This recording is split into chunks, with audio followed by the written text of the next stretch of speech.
Hello, everybody. Dr. Rick Wallace here, dropping in on you. I hope that everything is going well on your end and whatever it is you're doing on a personal level, what you're doing on a business or career level, what you're doing on a relational level, family, friends, and everything, and what you're doing on a business level. I'm here now because some things have been brought to my attention, and because I invested or contributed to the energy, so to speak, I want to come here and give my influence and contribution to what I think is an end to the drama, the infighting, and the dangers that lie within.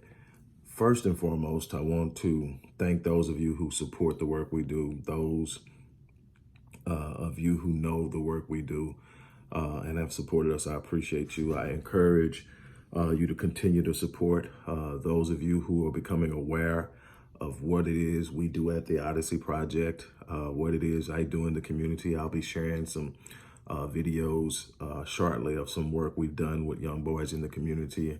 I don't put too much out because I don't like doing photo ops or taking what we do with these boys and using it as photo ops or public opportunity. But I just want to share with you guys some of the things that we do. So those are coming up a little later today. We're going through the process and editing for that. And we're going to share a few angles and elements of what we've done and what we are doing and what we plan on doing in 2020. But what I want to talk to you about right now is this ongoing feud between I guess people who don't identify with ADOS and those that do. And I think that me addressing my displeasure and disapproval of what went down with Yvette and Tone as the way that they went after Dr. Anderson, I don't want that to come across in the wrong way. So I'm going to frame it, contextualize it, and then I'm going to address the concerns I have with where this is going. I stand by my displeasure and disapproval and of the way that I believe Yvette and Tone handled Dr. Anderson. Unfortunately, because the concept and idea of ADOS, which was originally DOAS forever, and then was sort of, the acronym was sort of transposed and created ADOS, because it has been presented as an organization instead of an understanding of lineage, which whether you agree with or not, you are a part of if you descend from slaves that were slaves in the United States. Because it's an organization, it's being viewed by those who are considering themselves a part of it and those who consider themselves not to be a part of it as a launching point for hostility. The truth of the matter is, whether Yvette or Tone is here or there, the fact that many and most of us descend from slaves in the United States doesn't change. That's a lineage. That is literally a line, a bloodline that represents who we are and where we come from. Okay. And what I'm aware of and what I am constantly finding out as I do more research is that there are actually groups who do not claim Yvette and Tone or identify with them that are standing on the premise and ideology of ADOS and actually getting work done. They're actually putting boots on the ground. They're actually taking action. Some are actually pushing their states and businesses in their states and their localities to be responsible for the role they played in benefiting in whites and the government benefiting from white businesses, white individuals, white slave owners, whatever. They are forcing the hand and they're pushing the narrative and they're gaining ground. And this is totally separate from what is going on with this organizational, this is where you come and sign up to be a part of ADOS and whatever's going on. I'm not taking shots at that. If that's what people want to do, that's fine. My issue, and I stated this in the beginning, and I got some people who don't identify with ADOS who came at me hard because I say I believe in the concept. I do. There's a unique experience that those of us who are descendants of slaves have in this country. It plays a major role in the narrative and the discussion of reparations. Now, don't get me wrong. The discussion of reparations must, if we're going to be honest and we're going to go for everything that's owed us, extend beyond slavery. When slavery ended, the atrocities towards Black people in this country did not. And while the vast majority are going to be people who are descendants of slaves, there are those who migrated here after slavery that also experienced redlining, black codes, convict leasing, urban renewal, benign neglect, lynching. And that in all of the areas and mechanisms and machinations that were used to lock us out of the ability and the access to the tools we need to build wealth, which is where we stand and why we are powerless, is because we have no economic floor on which to stand and build. And that was done purposefully. Now, while the most and the greatest damage was done during the 246 years of chattel slavery, it didn't end there. So that's always been my thing, is that we've got to extend the argument and the presentation and the discussion outside of that. But we definitely have to take into consideration that unique experience of people who are descendants of slaves here in this country. And so that's important to understand. And we and a colleague of mine who I respect a lot, we don't always agree. We don't have to. I don't want someone around me that agrees with everything I agree with, because at some point they're lying to me. But the one thing I know for sure is she's passionate and she's real. And one thing she pointed out is that, a couple of things she pointed out, but one thing that she pointed out is that we have to understand that this is not an organization, that it's lineage, that, you're either the descendant of a slave or you're not. You don't get to choose.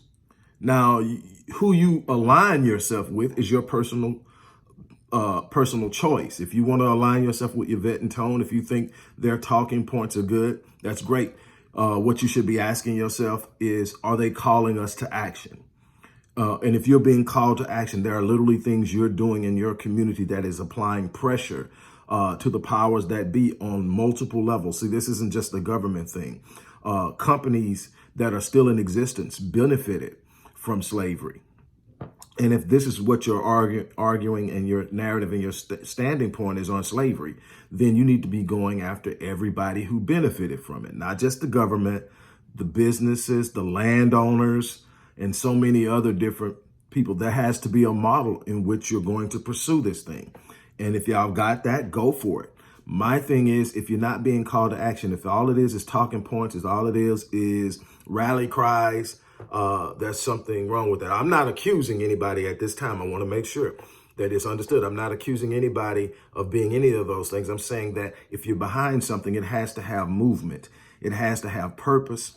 And you need to know how you fit into it and what your responsibilities are in it. What I'm telling you are, there are a number of pretty powerful groups that have been brought to my attention that are out there doing things.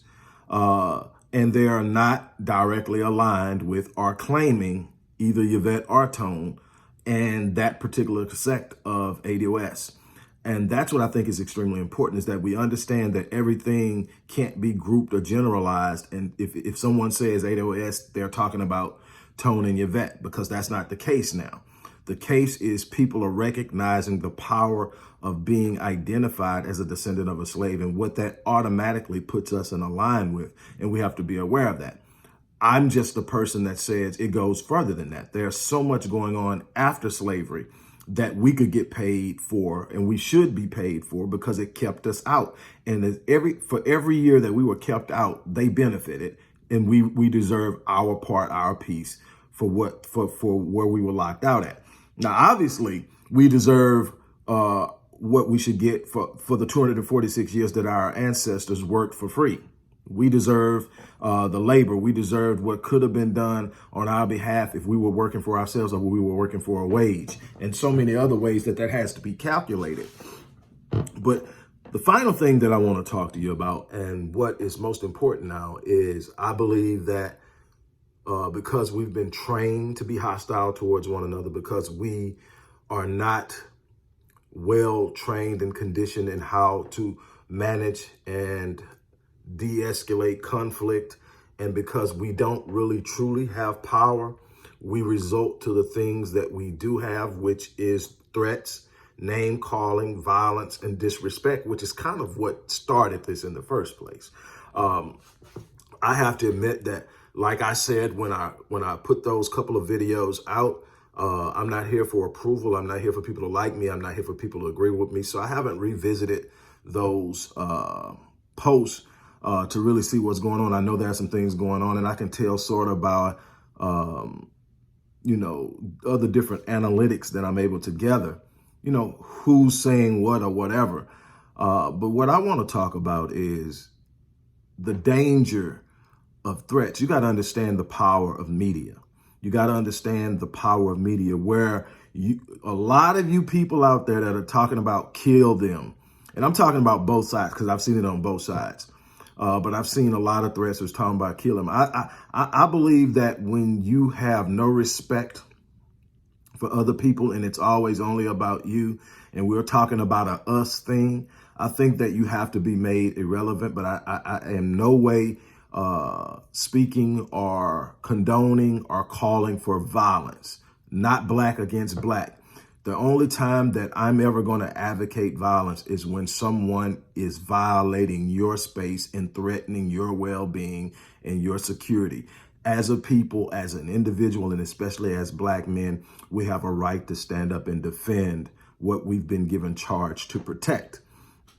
With that being said, because we're having differences, Dr. King said this on the heels of the assassination of Malcolm X, that we've got to learn how to be disagreeable without being violently disagreeable. We've got to learn how to use our minds and think and start to, when the first thing I did after I came out and I addressed the disrespect element of it, is I went into it and start to examine more deeply the dynamic of this whole thing and how it can work out. And that's where I've been, is saying, okay, what can we do better? How can we do better? And unfortunately, a lot of these rifts are going to have to play out because that's how we've been conditioned and trained to respond to one another. And reason doesn't register. It simply doesn't register for those who it will register to and with. I'm speaking to you right now. Be careful of what you say. Be careful what you call for, because while you may be venting, there are people on here that will take it at face value and have no problem carrying it out. When you start calling for the death of people, you're putting those people's lives on the line. Also, if you're calling for death of certain people, you're putting the people who may be trying to follow your call life online too, because some of us sitting up waiting for somebody to try us, because we've been fighting this fight for a long time. What I'm saying is you got to be responsible. Express your argument and get out. If somebody comes in and they come at you sideways and disrespectful, it's time to exit the discussion. Because there are too many instances and times in situations where we can recall in the last few years where an online altercation turns into a real life violent situation where people are harmed or people end up dead. So you can think you're a keyboard warrior, but you may be creating a real life war, and it might find its way to your doorstep. You never know, because these conversations leave crumbs. And you fool around and you call for something, and somebody shows up and they reference a certain thread or something like that, and they show up and hurt somebody, and somebody, whoever they hurt, turns around and has a family member, or they themselves, if they survive, sits up and says, okay, he or she called out this thread, go back and look and say, all right, who actually called for my loved one, or whoever actually called for me to be killed, and see that, and then they come to your doorstep. This is not going to accomplish anything. It also gives us a black eye in a place where we're trying to develop a space to be respected. I'm not talking about being accepted. I'm talking about being respected. Two totally different things. I don't care if I'm ever accepted in mainstream, but I need to be respected, because there are some things and some demands I'm going to make. And if I'm not respected, they're not going to take me serious. If you want to be taken serious, you have to be respected. Respect isn't liking you. Respect isn't accepting you. Respect is saying they're coming to the table. They have a certain amount of leverage. They have a certain intent. They're serious about it, and they're not going anywhere. They're here to make their presence felt. We're going to have to deal with it.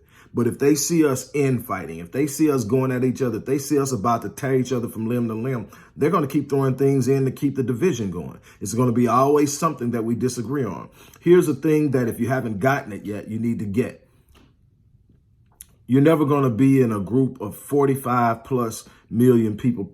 Some estimate now, we're about to do a census this coming year. Some estimating we're probably at 48 million by now. Okay, you're never going to have that many people together and everybody agree on everything. You got to agree on some direct destinations. How you're going to get there is not going to be the same trip for everybody. And we've got to respect each other's journey. We've got to respect that. No, I'm not recanting on my censorship of the attack on Dr. Anderson. I'm not doing that. But I've never called for anybody to be violent. I'm just sitting up saying I can't personally get behind someone who's more ego driven and doing what they're doing, because that's what it is. If it's really about us, you got to let it roll off. People attack me all the time. I'm not out here to defend myself. I'm out here to fight for my people. The personal assault's going to come. It's just the way we get on. That's all the power we've had for centuries. It's the personal attack. I can't fight the real machine, so I'll go after low-hanging fruit. I'll dig up somebody's whatever, and I'll go after that. Or I'll talk about, how stupid they are. I'll talk about how their book didn't sell. I'll talk about how they tried to do a movie. I'll talk about all the little things we like to do to go after each other. But it's because we really don't have any true power to affect anything, really. So we just go after what we can, and we attack, and we become angry and bitter. The truth of the matter is, for those of us who are really putting in work, we've got an opinion. And I think most of us weighed in. And I believe you need to be held accountable. I don't think you just run around, and because even if you got a great idea and you move an idea, it doesn't inoculate you from being held to a standard. I'm sorry. It doesn't. It does not inoculate you from being held to a standard. And I think that there are just certain principles I live by. One is respect your damn elders. It's real simple. There's a bunch of things I've seen my old man do when he was still alive that I knew wasn't right. My old man, I'm like, all right, Pops, just keep it moving. If it's something I feel important enough to let him know I disagree, I let him know I disagree, but I do it respectfully. And that's just where I come from. Not saying everybody has to agree with that, but that's where I come from. I think that when you stop respecting the hierarchy, you're no longer in the culture of our people that flows through the history. The hierarchy has always been there. A love and a respect for the elders has always been there. When you start trying to circumvent that, and then the elders no longer matter, everybody's fair game on the same level, you lose who we are in strength and power and spirit. It simply is. You don't have to agree with it. History shows that. So wherever we start thwarting family, start disrespecting elders, you start to see decline. Just is. Look it up in history and see. There's just certain things you have to honor if you expect to experience power, prosperity, period. That's my stand. With that being said, nobody done nothing to where their life needs to be threatened. Find your camp, how you're going to put in work, and do it. Spend less time fighting with the other camp and more time working with your camp. And you'll find out that maybe you're going to meet up at some intersections where you actually agree. You do some work there together, then you keep moving. There's way too much energy and effort going off into harming one another and talking about how stupid one another is. How everybody's stupid because they don't believe what I believe. I never came into this to think that everybody was going to think like me. Everybody's going to believe with me. Even the people that follow me and back me don't agree with everything I say, and I don't expect them to. Again, I don't want anybody that agrees with everything I say. Something's not right with that. Something's wrong. But what I want is people to think. Ultimately, that's my thing. Think. Challenge what I say on an intellectual level with evidence, not how you feel, but show me evidence and we can talk about it. And there have been times that I've come back and said, hey, look, I said this and I was a little too fast. I didn't think it through, or I was wrong. I didn't have the right information. I apologize. I've done that a few times. Whenever I'm wrong, I don't have a problem with that. I'm not out here to say I know everything. I'm not out here to say I'm the guy. I don't want to be the guy, first of all. I'm trying to live. I don't want to be the guy, but I'm not going to be a sellout either. I'm not going to sit back. I'm going to speak truth to power. I'm going to stand up and fight. And I'm going to be one of the guys. And that's all I want to be. I want to be one of the guys that loves his people so much that he's going all out and he's never going to give up as long as there's breath in his body. I'm going to make mistakes. I'm going to be wrong sometime, but it's all going to be in love and with an intent to elevate my people. And so that's my thing. I'm here now. We need to stop, especially with the threats of violence and the calling for people to be killed. You don't understand the power of this machine, or maybe you do. And you're playing dangerously with it. This isn't the place for that. This isn't the place for that. That's not what we need. We need unity. We need focus. We need to be building instead of complaining. We need to be unifying instead of fighting. We need to be standing and understanding, strategizing and building. We need to be working together. We are vulnerable because we're so fractured as a people. We're so schismatic as a people. That has to change. And this is my personal call for us to find a place of common ground. If it's nothing more than we will agree to disagree, and I'm going to go work in my corner, you go work in your corner. Peace. If that's it, do that. Find some of these groups that are doing things and do what you want to do. If those who are going to ride with Yvette and Tone, do your thing. Those who are hell intent on not dealing with them, find your place. But as my colleague said, you can't divorce your lineage. If you have an ancestor that was a slave, you are a descendant of a slave. That's not an organization. That's not a group. It doesn't have a leader attached to it. It is what it is.